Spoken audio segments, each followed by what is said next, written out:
What's up, Wizards? It's time for Rule Zero, the show that helps you prepare for the best game of Commander. I'm Taylor. And I'm Shawn. It is our hope that through our combined 20-plus years experience of playing EDH and cultivating a great playgroup, tons of great decks, and also trying a lot of outside-the-box variants and homebrew rules, that we can pass that golden knowledge on to you. Shawn, what's something in the world of Magic that has you excited right now? Coming up soonish, or maybe out already by the time this podcast airs, our local shop may be getting a shout-out on the biggest Magic YouTube channel around, the Professor's Tolarian Community College. It is my understanding that Gamers Haunt in Asheville, North Carolina, which is also the home shop of Chase aka Mana Curves Online, supplied all the cards for an episode of Shuffle Up and Play that was recently previewed on the last Shuffle Up and Misplay. A pretty funny episode you should check out. The new episode will feature Princess Weeks, Krim aka the Asian Avenger, and Chase as they battle the Professor. Now, not only am I excited to see all of those personalities, as I love each of them individually, but I'm hopeful and had a little birdie mention in my ear that the Haunt gets some love for doing the hard work of providing those decks. Yeah, we talked about our game shop in one of our first episodes, and I cannot give them enough love.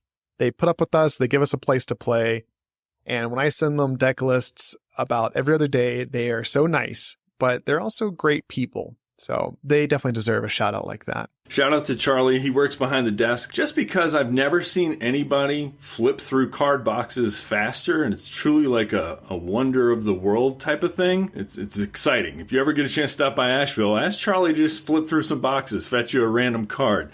I'm sure he'll love it. Pay for it too, by the way. I think I mentioned that every time I go in and he's pulling cards, the speed with which his fingers go through those long row boxes is impressive, and I think it would put some Formula One racers to shame. So on this episode today, we are looking at a divisive topic. You mentioned this in our last episode. This might not be the thing for everyone, but today we're talking about the 12-card mulligan. This came about by a Twitter user by the name of Magical Hacker. If you check him out on Twitter, we'll include a link in our show notes. We both really appreciate in his bio his approach to Commander gameplay. He says that the three tenets of his Commander approach are: number one, at first be weak, but later be explosive. Number two, be patient, not defeatist. And number three, win in a way that gets you invited back. That lines up with how we feel about Commander almost to a T. And so, Shawn, tell us a little bit more about this 12-card mulligan that Magical Hacker proposed and that we've been using for a while now. So the genesis of this was on January 28th, 2023. He made a lengthy post, which we included in the notes, saying that, quote, he had found a system that would approve Magic in 3 different ways, end quote. So they say that this system would, A, slightly decrease how many opening hands lead to a non-game, B, makes digging for a combo 40% less effective, and C, greatly speeds up starting game time. I am always on the lookout for something brand new, and I saw this hit the Reddit threads, and it was divisive there, which is the only reason I mentioned it might be divisive in your own playgroup or your own world.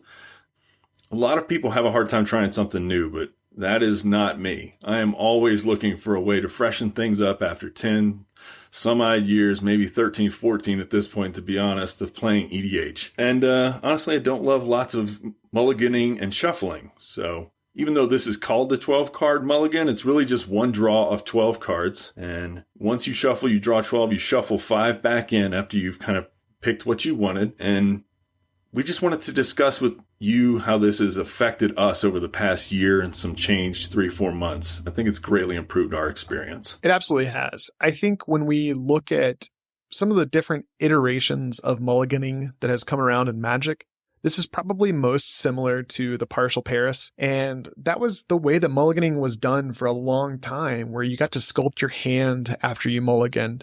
This type of mulliganing allows us to have games start a lot faster, because instead of trying to draw 7, see if it works or not, oh, it doesn't, let me shuffle, draw 7 more, oh, that still doesn't work, it stops all that from happening. we're going to talk about some of our kind of house rules that we've adopted from this and how this works, but it really does speed up the start of the game. I'm a big fan of it. I was a little skeptical at first. We'll talk a little bit more throughout the episode of where this does and doesn't work, but it's been a great idea. After you hear what we have to say about it, you should take it to your playgroup and see if they're willing to give it a shot. Shawn, when it comes to this mulliganing, what do you think works so well about this? So, as was mentioned in the 3 things that Magical Hacker said that happen, one thing it does very well, in my opinion, is that we have almost no non-games or hands without action in our group now. When you draw 12 cards, and I did the math on this, I'm skipping down the notes a little bit, but I did the math on this through a hypergeometric calculator through stattrek.com. Real nerdy stuff for all of you. I am not a statistician, but I believe in the people who are. And they have made this tool that is a hypergeometric calculator and allows you to find out how many lands am I going to draw in my opening hand with the way my deck is built.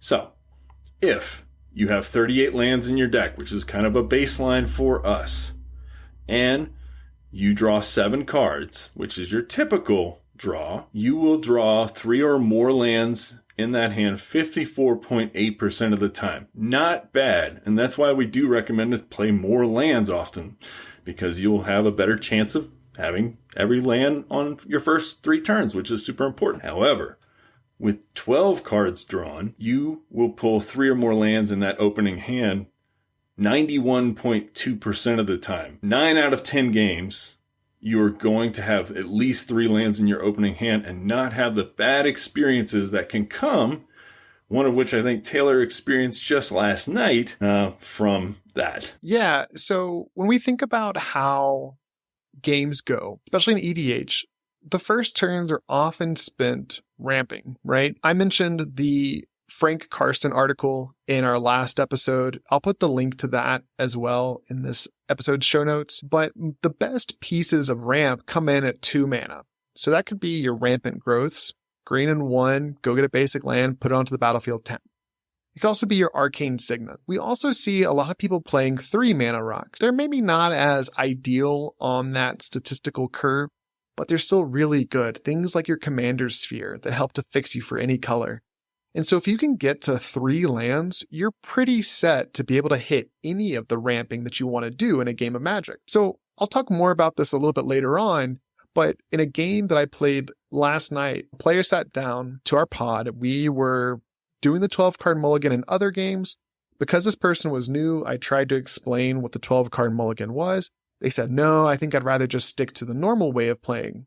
That player was stuck on 2 lands for almost 6 turns. The only reason that player got ahead is because another player in that pod was playing Zedru and was able to donate some of their lands to that player. The way that this mulligan works is that you're able to get going earlier. You don't have to sit tight and just hope you draw that 3rd land.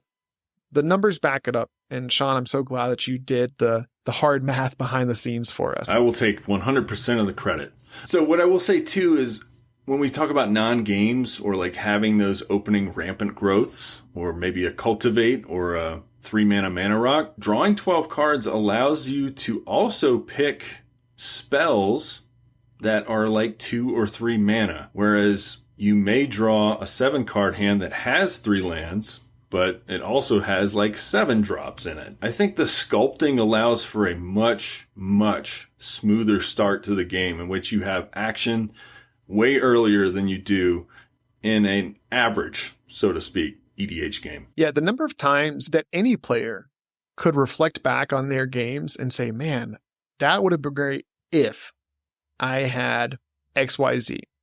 That game would have been great if I had enough lands. That game would have been great if I had a turn 4 play. So when we're building our decks now that we have these numbers in mind, it helps to guide a lot of our deck building. So we're not playing with fewer lands. We're not trying to cut corners and optimize this like we're playing competitively. It allows us to have an actual game of Magic. Because for the longest time, we had kind of a standing rule. If you got stuck on lands, we would just let you go and fetch a land. But that never feels good. It feels like the group is taking pity on you. And they are, but not in a way that's supposed to belittle somebody. It's supposed to let you play the game, because we all want to have fun at the end of the day. The 12-card mulligan allows you to get to that point without experiencing that just feel bad of having to sit there while everyone else is doing something and you're just waiting to try and get to a land. Absolutely. So let's jump to the second goal of this mulligan. And it's weird to call it a mulligan because it's just a 12-card draw, but that's what Magical Hacker called it, so that's what I'll call it. You might be afraid, like many people were on the Reddit thread and some on the Twitter feed that follows that thing we'll post. What if this increases combo players' ability to combo off? 12 cards sounds like a lot initially, but here's the math behind it, and this was worked out by Magical Hacker. Now remember, with the 12-card draw, you're only doing it once. There's a couple minor exceptions, maybe 1 or 2% of the time that we will talk about, but the rule is you draw 12, you sculpt a hand, shuffle 5 back, that's it. However, with a 7-card draw in Commander, you get to mulligan back to a 7-card draw without any kind of penalty. Then you get to do another 7-card draw, put 1 piece back. Then you get to do another 7-card draw, put 2 pieces back. So if you're just searching for a 2-card combo, the percentage chance of you to do it in the traditional way is far higher. The way he mapped it out was with a 7-card draw, 7-card free draw, 7-card put 1 back system, it will net you a 2-piece combo that you have 10 sort of redundant pieces in. So like Kiki Jiki plus Splinter Twin plus Deceiver Exarch plus whatever, any of these kind of 2-card combos. You'll draw that 2-piece combo or 2 pieces of the combo 26.51% of the time with your traditional mulligan, because at that point, you're seeing 21 cards, and that's just with 776. You can go even further if you want, and the percentage goes up for you to try and find that combo. The 12-card mulligan, however, will net you that combo only 15.1% of the time, and that's only because you're seeing 12 instead of 21 or 28 or 35 cards. I just want to allay some fears. It actually, maybe counterintuitively for some, limits your ability to combo off. I'm glad you mentioned that, because when I put in our show notes, what doesn't work well is, and I would still argue this in CEDH. We're not talking about using this in the CEDH play space, because those decks are hyper tuned to have all the tutors they need. And so that combo piece might not be as required, but now you have the opportunity to see all the lands you need, your combo pieces, and your tutors in CEDH, I think. But for most of us in the casual play space for Commander, you might have an infinite combo. You might have a couple of interactions like that in your deck. We've talked about having multiple ways to win in your deck. But I really like the math behind this, because in the casual space, your deck probably isn't tuned to the degree that a CEDH deck is. So you might have a really good opening hand. But I think that's kind of the takeaway, right? Is we want to have hands that you can do something with. We just spent a few minutes talking about how bad it feels to not play the game when other people are doing it. And so that, I think, is really what the goal is. When we talk about having a non-game experience, it's where you don't actually get to take game actions. And that's what the 12-card mulligan wants to do, is to promote game actions. And it's not crazy game actions like winning on turn 3. It's like ramping appropriately on turn 3. So I really like this approach. I like that Magical Hacker did the math for us, and I trust them. I'm not the math guru. You just counted by 7 faster than I could have counted by 7 out loud. I was an English teacher for 10 years. I'm going to stick to my fancy words. Fantastic. Well, the third and final piece that Magical Hacker referenced was you just have faster games. It speeds up starting time, which if you're used to being in a group where at least 1 out of the 4 or 5 people has to mulligan, shuffle, mulligan, shuffle. Oh, can I go to 7? Can I keep, or should I keep 6 out of guilt? It's this process that can take, I think, realistically 5-10 minutes. If you try to shuffle 100-card decks, that takes at least a couple minutes on its own to do an adequate job. If you start doing that multiple times, you might as well go get a snack. Mike in our playgroup talks about how difficult it is to shuffle 100 cards. And I know that seems like such a small thing, but he's got a really good point. When we try to shuffle 100 cards, it's difficult. It's why I don't run so many tutors, because I hate the idea of having to pick that up, shuffle it appropriately after I've demonic tutored or whatever. Yeah, I love playing demonic tutor, but I hate shuffling. So I play fewer demonic tutors in my decks. It's such a thing, such a small thing that adds up. And when you've got the potential for 4 people doing that at the start of the game, it really does add up.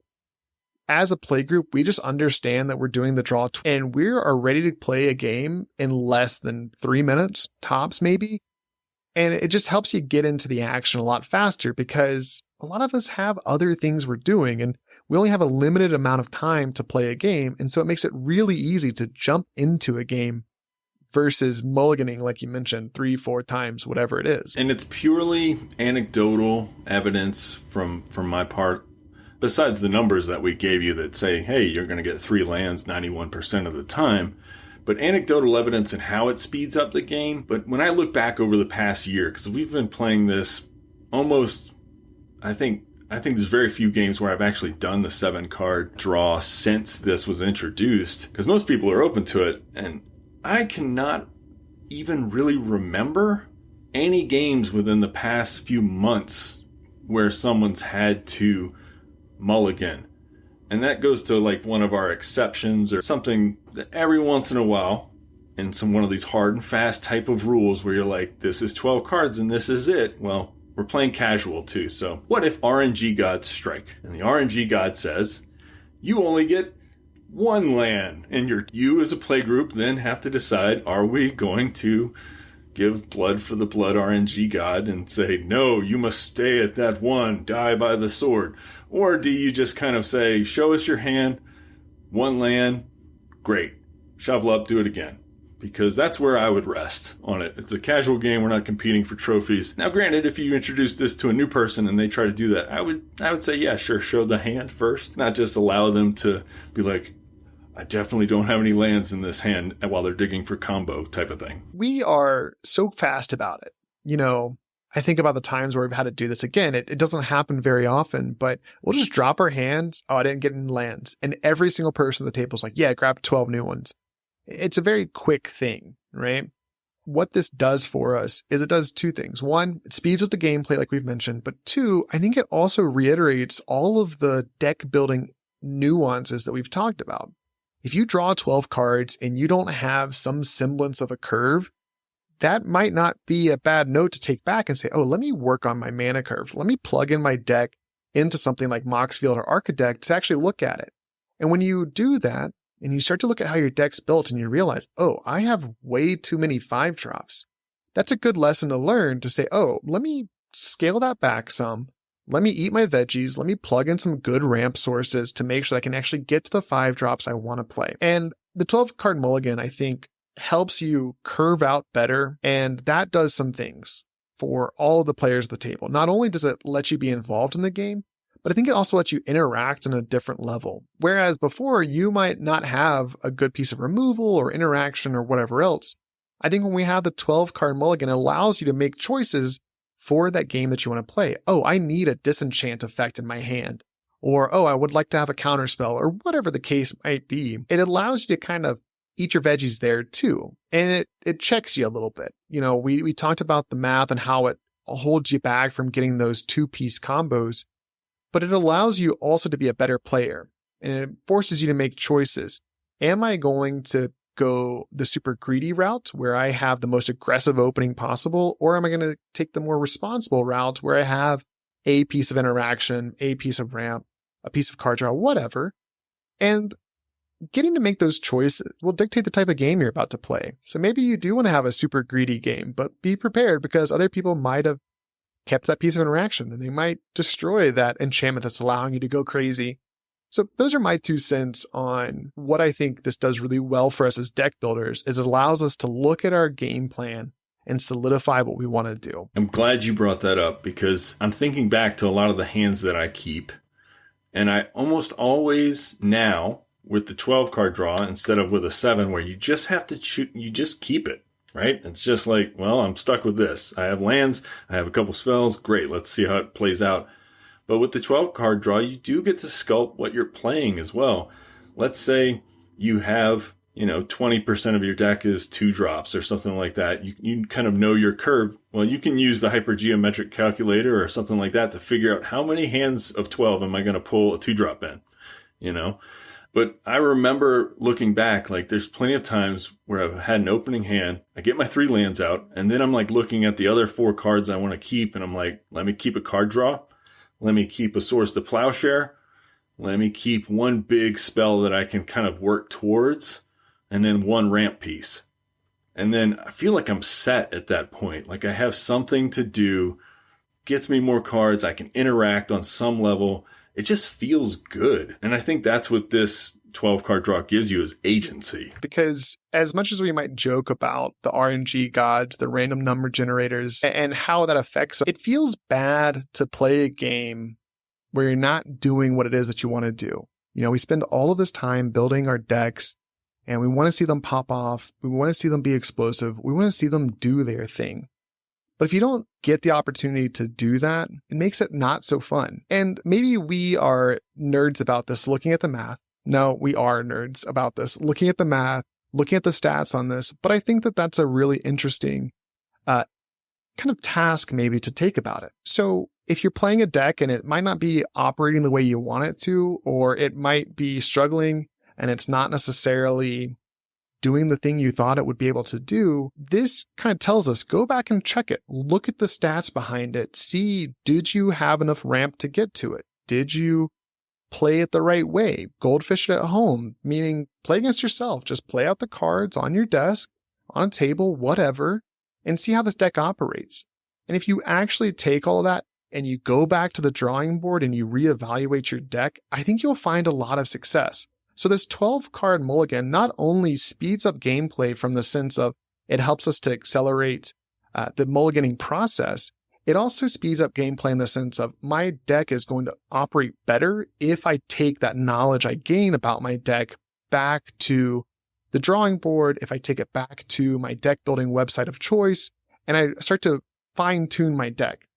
In a lot of episodes, I've talked about win more cards. Do we need to have something that triples my tokens when something that doubles my tokens is enough? Do I need something that's going to double the damage I've done or triple the damage, or is that not necessary? And if we think about that, a lot of those win more cards are at the higher end of the curve, and it takes away from the low end of the curve where we need to be focusing. Too often, people cut a land when they really should cut something that's on that high end. I think the 12 card mulligan gives us the opportunity to examine our decks in a way we otherwise wouldn't examine them. In the interest of fairness, let's try to highlight some of the possible traps or issues that you might experience if you bring a 12 card draw or 12 card mulligan to your own play group. One of the things that we have listed here is trying to convince other people. Or how do you feel about that, Taylor? Yeah, convincing other people to try something new is always a challenge. I think as humans, we're resistant to change. We have rules, we like to follow them. And I mentioned this previously, but last night I tried to introduce it to somebody and they were kind of bit by the RNG god, so to speak. The very next game, they tried the 12 card mulligan with us.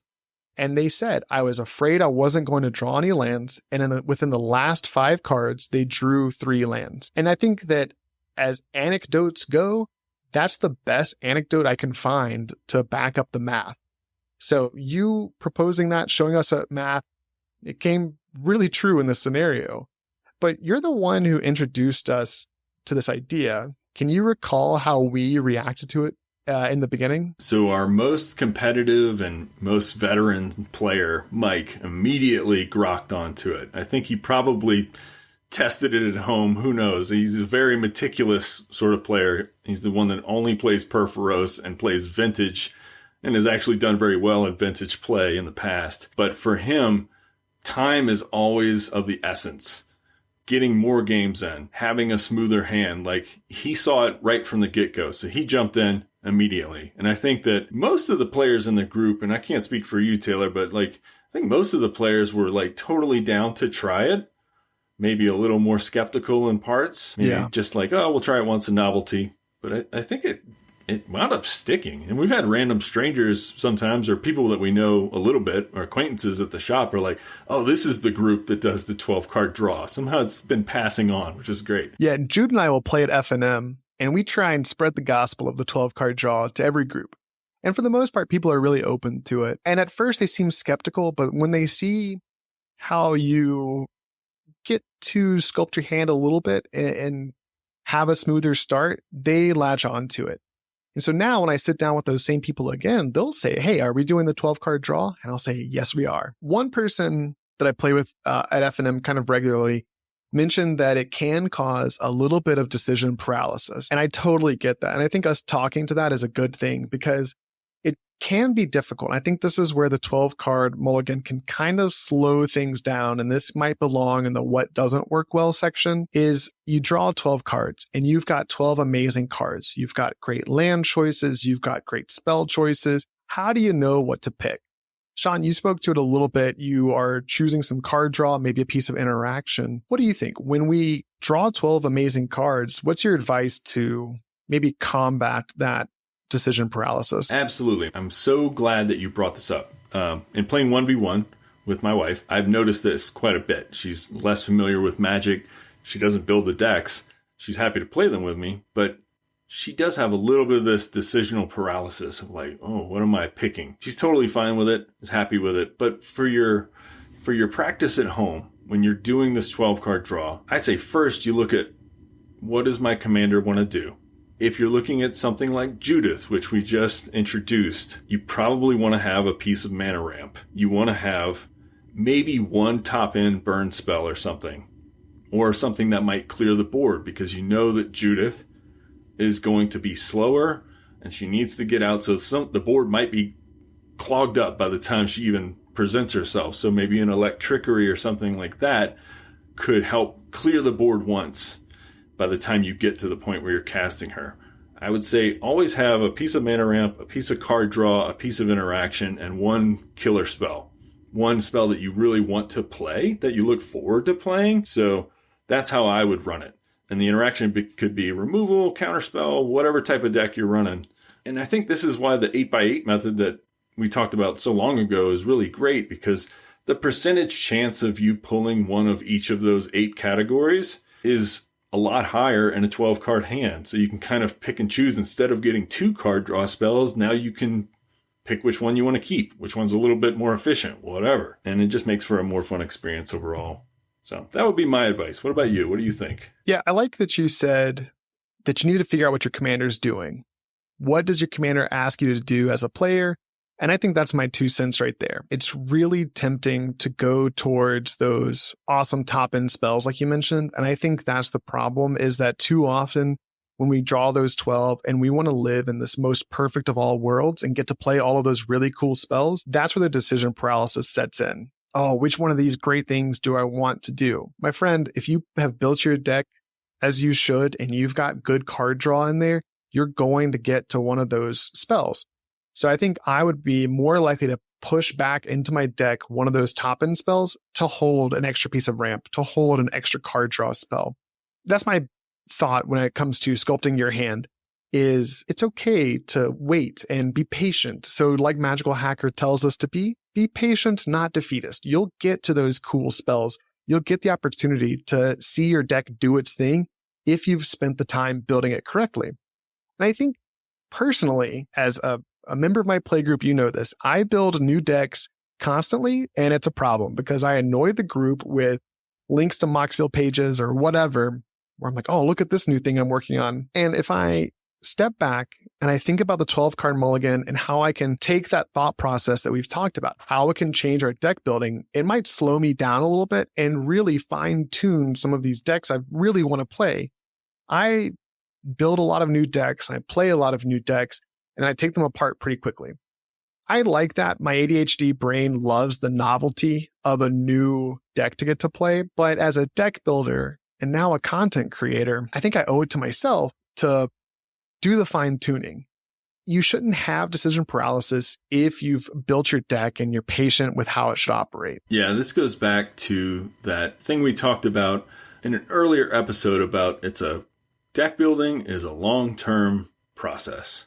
The better you get to know your deck, the more comfortable you will feel in that initial 12-card draw of being like, I know the chances are pretty high that I hit the pieces I need if I put it back in my deck now. I have redundancy built in. And it allows you to work towards your game plan, always having an idea of like, what are my outs? And the more time you spend with it, it's like a relationship. The newness wears off, but within the old tried and true is just a sense of familiarity and feeling really confident in what you can do. And I think that's pretty amazing to have with your deck. I think as good EDH players, we owe it to our playgroups, be them the consistent groups we meet with once a week, be it a new pod that we join at FNM, whatever the case might be. You should be able to describe your deck in a Rule Zero conversation where you're able to give a 2-sentence summary of what your deck is supposed to do. And that can also help you shape your hand. Oh, okay, this deck wants to combo off. Or, oh, that deck wants to flood the board with creatures. It allows you to get to interact with that game. And you've said this before. You want people to try and wipe the board. You want people to try and destroy your best thing because it creates an interaction. And I think that's what we really crave in these games, is that sense of interaction. Now, it can feel bad sometimes to have your board wiped after you've done a really good job of deploying it. But again, as a good deck builder, maybe you can find a way to recuperate and regenerate. Make sure that your board is good to play. But I think that nobody wants to sit on the receiving end of that where it's not been interacted with, where one player ramps out, floods the board, swings out, and wipes the table all at once. What we would much rather have is a go between these players where we're able to back and forth, interact, attack, get in there, clear the board, rebuild. And we crave, I think, those dynamic games where a lot happens. Nobody wants to say, man, that was a game where I did nothing for 40 minutes and I just received a whooping. That's not fun. So to the 12-card mulligan, make sure you're able to describe what your deck is and what it does to other people so they can also prepare, I think. Absolutely. So the Rule Zero talk that we're going to start introducing in a lot of these episodes about how do I introduce this deck? What's an example of what the Rule Zero intro conversation might be? Well, for the idea of a 12-card draw, when you introduce that to your group, this may be a way to do it. I've come across a different way of handling mulligans, and I think it speeds the game up, and it gives you a better opening hand. We draw 12, we shuffle back 5. There's no other mulligans unless you draw only lands or you draw no lands. You don't have to force it on people, but maybe try to make it so that, like, are you willing to try this out one time? See how it works for you. Because I think when people do, they get turned on to it. It feels good 99% of the time. It does. And I think that, the story I gave of FNM last night, where at first the player didn't want to do it and then they did, they'll learn. Maybe they'll learn that they don't like it. And maybe this doesn't work for your play group. That's okay. We're not going to force it on you, the listener, either, but maybe be open to it and give it a shot. I think that we owe it to our audience here to look at some other alternative playstyles in the future, and we can talk about some of those other things that we've tried, some things I just don't want to do anymore. And I learned that by at least giving it a shot. I have recently heard of the first pancake rule. So the first pancake that you make is oftentimes the worst pancake because the pan's not hot enough or your batter is not the right consistency or whatever. My final thought when it comes to trying new things is to do it twice. Give it a shot the first time. It might be that first pancake that's not the right one. But if you try it that second time where you have a better concept of what's going on, it might go a lot smoother and you'll end up with that perfect pancake. Love that rule. That sounds great. It reminds us of the IHOP EDH competition we all had a few weeks back, or a few months back, rather. Which was put on by Chase, who we mentioned at the beginning of the episode. Thanks, Absolutely. Chase. I think they may have some pictures of the IHOP-a-thon on their Twitter as well. So check those out if you're interested. But now, moving on, I hope that you all have enjoyed this episode and maybe take some of it to heart, try it out. Let us know how it feels on the back end. But for next week, we're going to try and tackle another deck tech, and I'm excited about this one. This is Nadar's Astral Slide into the Dungeon, a deck that's tailor-made to make a rather innocuous mono-white dragon that doesn't fly, by the way, into a card-drawing, blinking machine. You can follow us on Twitter at Rule0Podcast or email us at rule0podcast@gmail.com to let us know how the 12-card draw worked for you. If you enjoyed this episode and you want to check out any of our deck techs, be sure to check it out on our Moxfield page where we link all the decks we talk about. And if you would like for us to highlight one of your decks in the future, we'd love to. Just reach out to us. If you regularly listen to us on YouTube, you can check out our podcast that comes out a day ahead. That's on Spotify, Apple Podcasts, or wherever else you can get your podcasts from. And don't forget, in Magic, there's no problem that a Rule 0 conversation cannot solve.